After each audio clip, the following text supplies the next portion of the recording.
harka qabdamoo Hamzaa sin gaafadha jennaan hin baate qorannoo sana keessa jirtamoo ati qubee sana kalaquu keessa jirtamoo ati baajetan qabu jettee baajeta kan hin qabne maalitti beekta atumtu hin jedhaa warra qaba jedhaniin isinis immoo odeeffannoo maalii qabdu qaba jettanii baajetaa maal qabdu of harkaa warri hin qabu jettanis maal qabdu of harkaa haa dhaggeeffannu warra hojjetan warra itti dadhaban warra qoratan ammoo gandatti hin galchinaa waan hundumaa mata duree tokko fudhattanii ganda tokko keessan kaa'inaa kuullee Harargeetu fide miti kuullee nama dhuunfaatu kalaqee fide fedha isaan immoo hin qorate daasee kanaafi attanii iddoo tokko kaa'inaa please Kuni kuulee maali safaafu?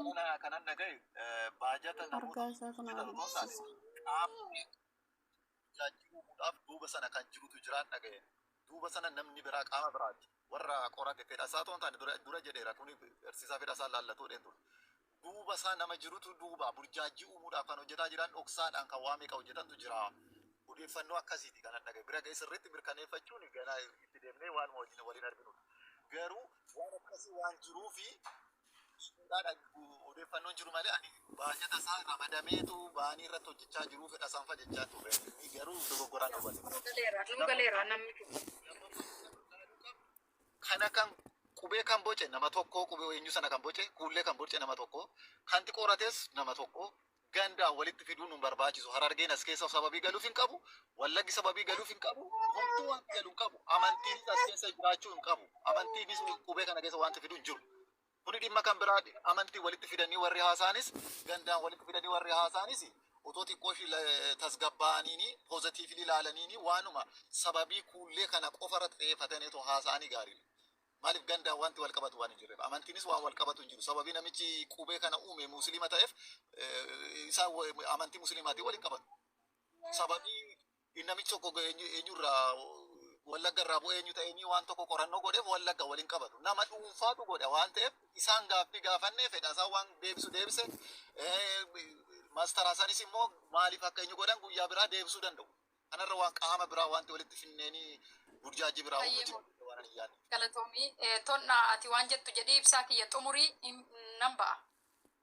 Tonna galatooma ani namoota ardhas irra ba'ee haasawaa tasgabbiiti wal caqasaa walii haasawaa nami ammoo waa dalagatu walitti bu'uu oolu arrabi walitti darbuu oolu wal dandeettanee wal baadhattanee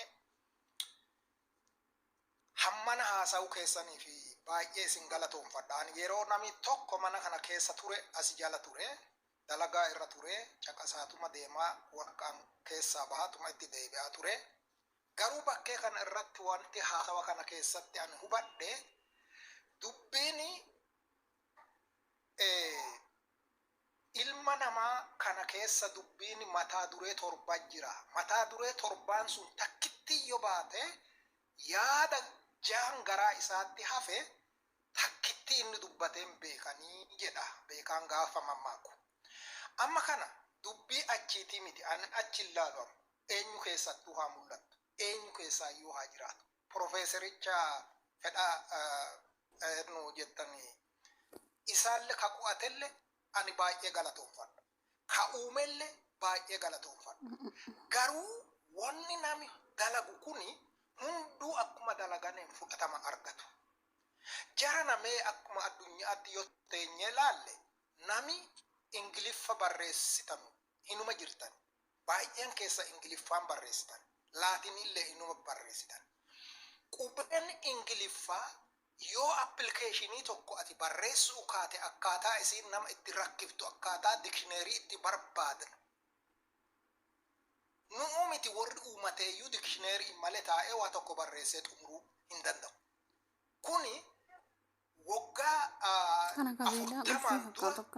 30 dura falmiin kaatee turte qubee gartee arrabi dhossu sun keessaan baasuuf falmiin kaatee jennaan uummanni hin ta'u kanuma nu wayyaa jedhee jennaan akkuma jirutti itti fufe ingiliffaa qubeen kijibduun keessa baay'ee ardhallee hin jirtan hin beektan nami barattan hunduu beektan ani ardhallee yoo taate qubee oromoo dogongora qabdii qubee dhibii uumnee itti daballaa jechuu irraani beekumsa laanguujii illee hin qabu. Jechuun laanguujii hin baranne wanni an baradhellee waan dhibi. Haa ta'u ammoo haasaa akka an dhaga'utti sabni keenya sabi Oromoo sabi guddaan kun qubee barreessuu irratti rakkina loqodaa qabna. Qubeen teenna hirdhinna waan qabdi natti hin fakkaatu. Hayyoonni duraa itti dadhabamne akkaataa ittiin dalaganee garsiisaneeran barreessanee garsiisaneeran. Amma nama tokko yoo dhattee jettee loqonni keenya akkaataa waa ani jedhe jedhu namni dhibii ammooni je'ee jedha. Qubeen je'ee fi jedhee waliin fakkaatu. Oromo edo wanta dhandhee wanta dalagamee lafa taa'u kajaaramee lafa taa'u isa diinnee jaarraa jechuu irra isa jaarame kara irratti gabbifnee akkaataa inni lafa qabatee itti fufee ittiin guddatu goonaa loqoda kennaa wal qixxeeffannaa edo jennee baay'ee gaarii natti fakkaata. Maaliif jennaa kun je'ee jedha kun jedhee jedha kun baqasse jedha kuni baqassee jedha. Kuni loqoda kennatti rakkoo uume malee qubeen rakkoo hin qabdu. Namoonni gimmaashi Oromoon qubee ifii horatuu qabdi yoo jettane itti beektonni fi hayyoonni kennallee itti dadhabaa jiraattane goahee goma rakkoo hin qabu dhalchiisuu dandeenya. Warri dhiiraa cinaachaan dhalchiisa kamammaas jedhu kaan. Kuni ammoo yoo allaalu qubeetaa itti fidanii dabalanii tun amma fakkeenyaa fi hodhe waan jedhuu fi waan irra butaa kanaa jedha. Irra butaan kamuyyuu dirribiin qabu. Eegoo jechuun dachaan qabu. Fakkeenyaaf irra butaan Ingiliffaa bakka bakkatti dachaa qaba. Akkasuma kennas dachaan qaba lama ta'a. Bakka itti jabaatuu danda'u sunitti warri afaan barattanee warri lingwistii kana dubbachuu hin dandeettan. Ammoo asitti waan dhaamsa gabaasee isiniif dhaamee baha. Dubbii haasoftanu itti fufa. Haasaa qajeelaan wal hirmaachisa akkuma argaa. Ammoon akaadamii afaa Oromoo dhaabatuu qaba. Hayyoonni kana godhuu qabdi. Akkanumaan nami dhuunfaa tokko baradheeraa ani profeeseraa ani doktoraa ani abbaa injineeraa jedhee dhufeeti qubee barreesseera jedhee nurratti dhaadachuu hin qabu.